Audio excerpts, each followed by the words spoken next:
నమస్తే, నేను మీ కుప్ప పద్మిని. ఇన్నాళ్ళు మీ సపోర్ట్‌ని నాకందిస్తూ, మీ ప్రేమని నాకందిస్తున్న ప్రతి ఒక్కరికి కృతజ్ఞతలు. ఇప్పుడు చూడబోతున్న ఈ వీడియో కూడా ఖచ్చితంగా మీకు ఉపయోగపడుతుంది.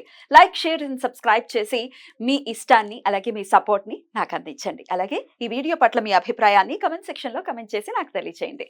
నమస్తే. నమస్తే, వెల్కమ్ టు అవర్ ఛానల్. నేను పద్మిని. ప్రస్తుతం మనతో పాటు ప్రముఖ ఆధ్యాత్మికవేత్త, ప్రముఖ జ్యోతిష పండితులు కేఎస్ఆర్ గారు మనతో పాటు ఉన్నారు. మాట్లాడదాం. సార్ నమస్తే సార్. ఎలా ఉన్నారు సార్? బాగున్నాను. బాగా ఉంటాను. మీరు మన బాగుంటారు. వాళ్ళందరూ కూడా బాగుండాలి. అవును. One of the coolest persons మీరు. నేను చూస్తూ ఉంటాను కదా ఇంత మందిలో, you one of the coolest persons. చాలా చాలా నచ్చేటటువంటి క్వాలిటీ మీలో. ఏం లేదు, మన అందరం కూడా ఏమంటాం, ఈ భగవంతుడి తత్వంలోకి వెళ్ళిపోతున్నప్పుడు ఆటోమేటిక్గా ఆ రకమైన స్థిత ప్రజ్ఞత అనేది ఆటోమేటిక్గా వస్తూ ఉంటుంది. వస్తూ ఉంటుంది. కొంతమందిలో ఎందుకని రావట్లేదు మరి?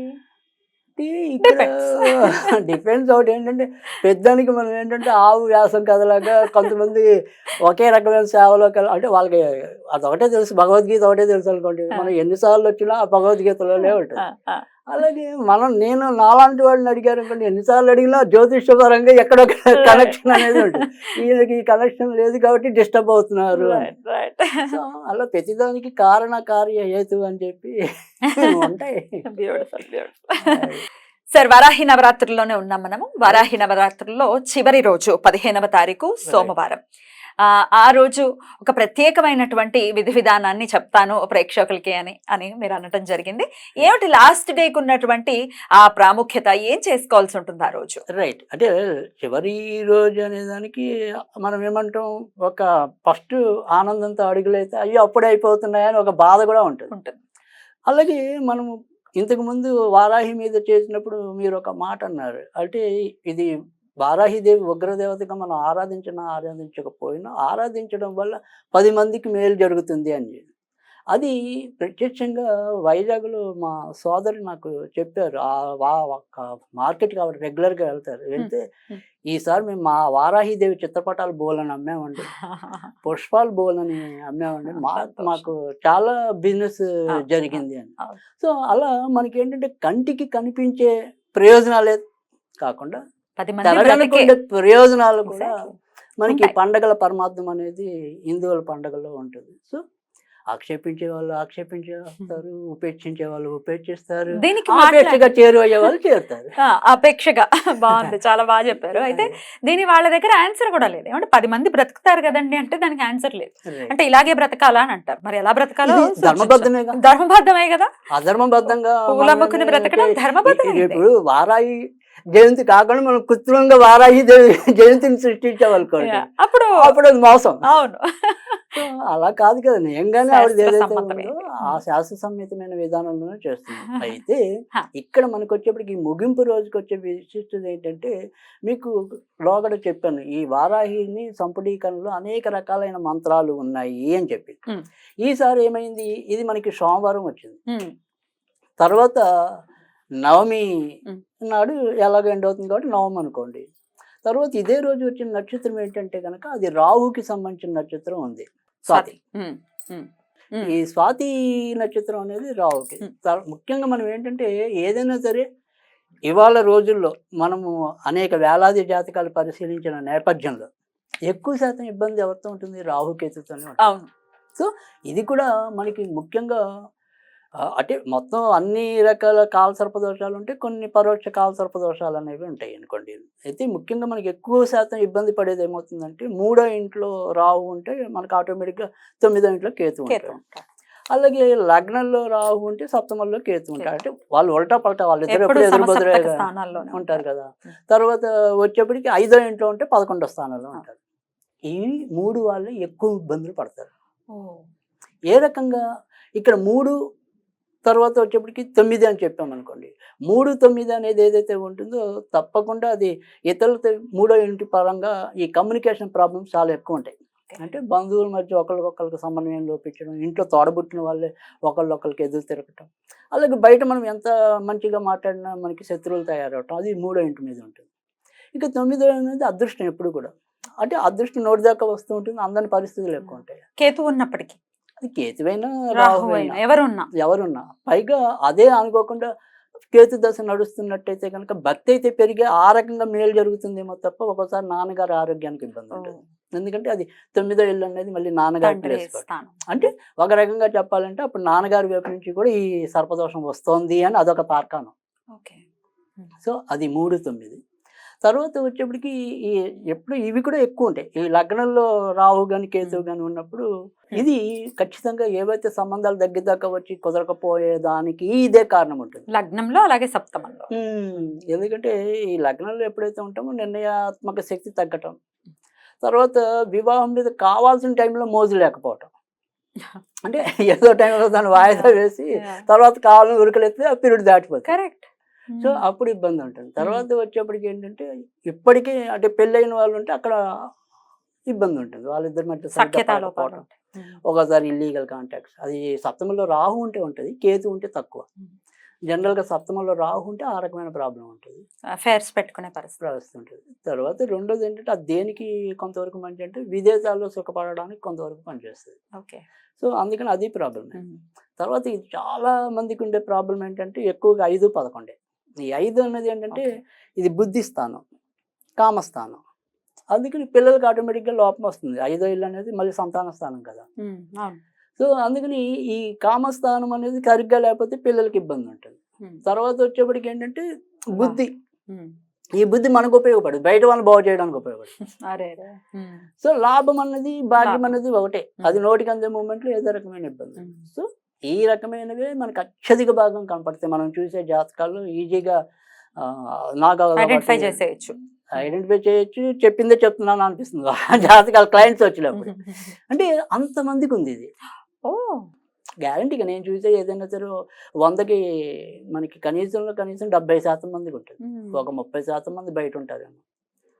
అందుకని నాకేమనిపిస్తుంది అంటే కనుక మనం పూర్వ చరిత్రలోకి వెళ్తే మనకి ఇన్ని ఇల్లులు ఉండేవి కాదు కదా. ఎక్కడికక్కడ ఖాళీ స్థలాలు ఉండేవి, ఖాళీ స్థలాలు ఉన్నప్పుడు పాములు ఉండేవి, పాములు ఉంటే వాటిని చంపేవాడు. సో సరే, ఒకవేళ అదెప్పుడో పాము ఇప్పుడు పగపడుతుందా, ఈ కర్మ సిద్ధాంతం ఏంటి అని నవ్వే వాళ్ళు ఉండొచ్చు, అది మామూలే కదా. కానీ నేను వాళ్ళకి చెప్పేసరికి కాసేపు పాములు పక్కన పెట్టేయండి. జాతకం ప్రకారం ఏవైతే రూల్స్ ఉంటాయి, ఆ జాతకం ప్రకారం అయితే రాహుకేతు ఉన్నారు, వాళ్ళు సర్పాలు కాకపోయినా ఉన్నాయి. సో మనం జాతకాన్ని తీసుకున్నప్పుడు ఖచ్చితంగా ఏదో ఒక రెమెడీ అయితే ఇవ్వాలి. ఎందుకంటే జాతకాలకు వచ్చేవాళ్ళు కేవలం జాతకం తెలుసుకుందామని ఎట్టి పరిస్థితిలో రాదు. అంతే కదా, బాధపడుతున్నాం కాబట్టి మాకు ఏదైనా ఒక మార్గం చూపించండి గురువర్యా అంటారు. Correct correct. సో అలా చూపించలేనప్పుడు అసలు మన దగ్గరికి ఎవరు వస్తారు? చూపించాలి కదా. పైగా వాళ్ళు చూపించడానికి కూడా ఒకటి ఏంటంటే కేవలం నీకు ఇది ఇలాగా జరిగిపోతుంది, నువ్వు ఇలాగే నాశనం అయిపోతావు, లేదా నువ్వు ఇలాగే బాగుపడతావు, ఇలాగే సుఖపడతావు అన్నారనుకోండి, మన ఋషులు ఇచ్చిన దానికి అర్థం ఉండదు. నాయన నీకు అలాంటి టైంలో ఇబ్బంది ఉంది కాబట్టి నువ్వు ఎలా సరిదిద్దుకుంటావు, ఇలా ఆల్టర్నేటివ్స్ ఉన్నాయి, లేదా నువ్వు ఇలా జాగ్రత్త పడు అనేది ఉంది. సో అందుకని ఖచ్చితంగా జ్యోతిష్యం ఎక్కడ ఉంటుందో పరిహారం అక్కడ ఉంటుంది. సో ఆ పరిహారం లేకపోతే ఉపకారం ఉండదు. సో ఆ ఉపకారం జరగాలంటే ఈ రోజు మనం చేయాల్సింది ఏంటంటే ఆటోమేటిక్గా ఇటు ఎలాగో వారాదేవికి మనం ఉద్వాపన చెప్పడం అనేది ఉంటుంది. అంటే చేసుకోకపోయినప్పటికీ చేసుకోవచ్చా? ఇప్పుడు అది ఇప్పుడు ఎలాగో మనం ఈ రోజు మనం చేయలేకపోతే తర్వాత ఎప్పుడు చేయొచ్చు అది కాదు నేను అనేది. ఈ 9 days మేము ఏమీ చేయలేదండి అమ్మవారికి, అంటే పెద్దగా పూజ అది చేసుకోలేదు, లేకపోతే దీక్ష లాగా దీనికి దానికి అంటే కేవలం వారాహి మంత్రం ఇస్తున్నాం అంతవరకు. సూపర్. అది లాస్ట్ డే కూడా చేసుకోవచ్చు, లాస్ట్ డే చేసుకోవచ్చు. ఒకవేళ కుదరకపోతే ఎలాగో తర్వాత ఇంకో 2-3 ఆల్టర్నేట్ డేస్ చెప్తాను నేను. సో అందుకని అప్పుడైనా చేసుకోవచ్చు. కానీ ఎలాగో అదేంటంటే మనకి 2 కలిసి వచ్చాయి కదా, ఇటు వారాహి నవరాత్రులు కలిసి వచ్చాయి, పైగా మనం ఇస్తున్నది వారాహి మంత్రం. సో అందుకని ఖచ్చితంగా ఈ రోజు మొదలెట్టారనుకోండి, ఎలాగో నేను చెప్పేది ఎప్పుడు కూడా 60 రోజులు 90 రోజులు ఉంటుంది. ఈ 90 రోజులు ఈ మంత్ర పఠనం చేశారనుకోండి, ఇక్కడ మనకి ఇందాక చెప్పిన వాళ్ళు ఎవరైతే సమస్యల్లో ఉన్నారో, అంటే లాభాలు దగ్గర దాకా వచ్చి పొందలేని వాళ్ళు ఎవరు ఉన్నారు, సంతాన సమస్యలు ఎవరైతే ఎదుర్కొంటున్నారో, వివాహపరంగా సమస్యలు ఎవరైతే ఎదుర్కొంటున్నారో వాళ్ళందరికీ ఈ పరిష్కారం పనికొస్తుంది. ఓకే. కనుక ఇక్కడ మనం చేయవలసింది ఏంటి అంటే కనుక ఇదే రోజు వారాహి దినం రోజు వారాహి ఫోటో మనం పెట్టుకున్నా పెట్టుకోకపోయినా మన ఇంట్లో ఉన్న అమ్మవారి ముందే కూర్చుని హోం హూం యారాల హూ, దానికి దీర్ఘం ఉంది, హూం హూ, రైట్, గ్లౌం నాగవారాహి నాగవారాహి సర్వ దోషాన్ నిర్మూలాయ స్వాహ. ఓకే. ఓం హూం గ్లౌం నాగవారాహి సర్వదోషాన్ నిర్మూలాయ స్వాహ. అద్భుతం. సింపుల్ గానే ఉంది చక్కగా. ఇది మనకున్న ఈ సర్పదోషాలని కూడా హరించే మంత్రం. కనుక దీన్ని ప్రతిరోజు పఠించడం వల్ల ఖచ్చితంగా వాళ్ళకి ఉండే ఈ శాంతి ఏదైతే కావాలో ఆ శాంతి అయితే జరిగి తీరుతుంది. మరి చాలామందికి ఉండే సందేహం ఏంటంటే, మనం ఇప్పుడు ఒకవేళ ఈ మంత్రం జరిపే ప్రతిరోజు కూడా ఆవిడకి ఏదైనా నివేదన చెయ్యాలా, అమ్మవారికి ఎలాంటి నివేదన చేస్తే మంచిది అని. సో రెండు నివేదనలు ఇక్కడ. ఒకటి తేనెైనా పెట్టండి, 2 పానకమైనా పెట్టండి. ఈ 2 ఎప్పుడు పానకం చేయడం చాలా తేలికైన పని. తేనె అనేది సాధారణంగా ఇంట్లో ఉంటుంది. సో తేనె చేయడం వల్ల ఏంటంటే రాహుకి మనం మూల పదార్థంగా చెప్తాం. ఆయన ఉపశాంతి ఉంటుందా? తప్పకుండా.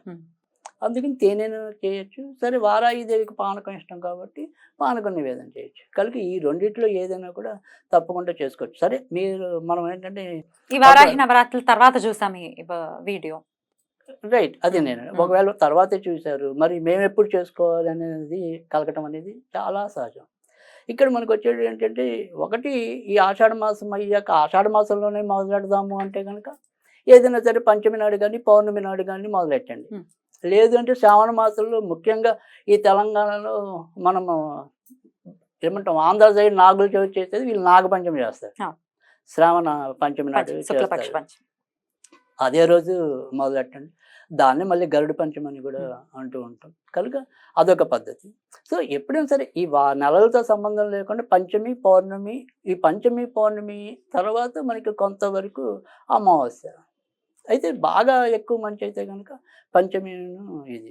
అయితే ఈరోజు సోమవారం అని ఎందుకు చెప్పామంటే, ఎప్పుడైనా మీరు ఎక్కడైనా సరే బయటైనా సరే రాహుకేతు పూజ చేయించుకోవాలి అనుకున్నప్పుడు, అంటే ఈ పూజ కాకుండా ఎప్పుడైనా మీరు ఏదైనా కాళహస్తి వెళ్ళినప్పుడు కానీ ఇతరత్ర కానీ ఎప్పుడైనా సరే రాహుకేతు పూజ చేయించుకోవాలి అనుకున్నప్పుడు కూడా సోమవారము రాహు నక్షత్రం వచ్చిన, శనివారం రాహు నక్షత్రం వచ్చిన, శుక్రవారం రాహు నక్షత్రం వచ్చిన, ఈ 3 కూడా చాలా అద్భుతమైన దినాలు. సో ఖచ్చితంగా మనము ఆ రకంగా కూడా చేసుకోవచ్చు. ఆరుద్ర, స్వాతి, శతభిషం రాహు నక్షత్రాలు కాబట్టి ఈ నక్షత్రాలు గుర్తుపెట్టుకుని ఆ రోజుల్లో చేసుకుంటే అంతేగా. సోమవారం, శనివారం, శుక్రవారం. అది అద్భుతం సార్. చాలా బ్యూటిఫుల్ గా ఎక్స్ప్లెయిన్ చేశారు. ఇప్పుడు చెప్పిన మంత్రం 108 సార్లు చేసుకోవాలి కదండి. అది వాళ్ళ ఓపిక. మనం అంటే ఎప్పుడు ఒకటి 27, 54, 108 పావు అర పూర్తి. రైట్ సార్, అద్భుతంగా వివరించారు. ఖచ్చితంగా వరాహి నవరాత్రులు అయ్యో ఏం చేయలేకపోయామే, సర్పదోషాలు సర్పదోషాలు ఉన్నాయో లేదో తెలియని వాళ్ళు కూడా ఉంటారు. కానీ సర్పదోషము ఉంది అనడానికి కూడా ఇవేమీ అవసరం లేదు. చాలా సింపుల్ లాజిక్ ఏంటంటే, వాళ్ళ ఇంట్లో మనశ్శాంతి ఉండదు. ఒక సమస్య వదులుతుంది అంటే రెండోది కాచుకొని ఉంటుంది రెడీగా. అది ఫండమెంటల్ రూల్ అంతే. ఇవి ఉన్నాయి అంటే ఖచ్చితంగా ఈ మంత్రం చేసుకోండి అని చెప్తున్నారు. డెఫినెట్ గా ఇది చాలా చాలా ఉపయుక్తం అవుతుంది. నమస్తే.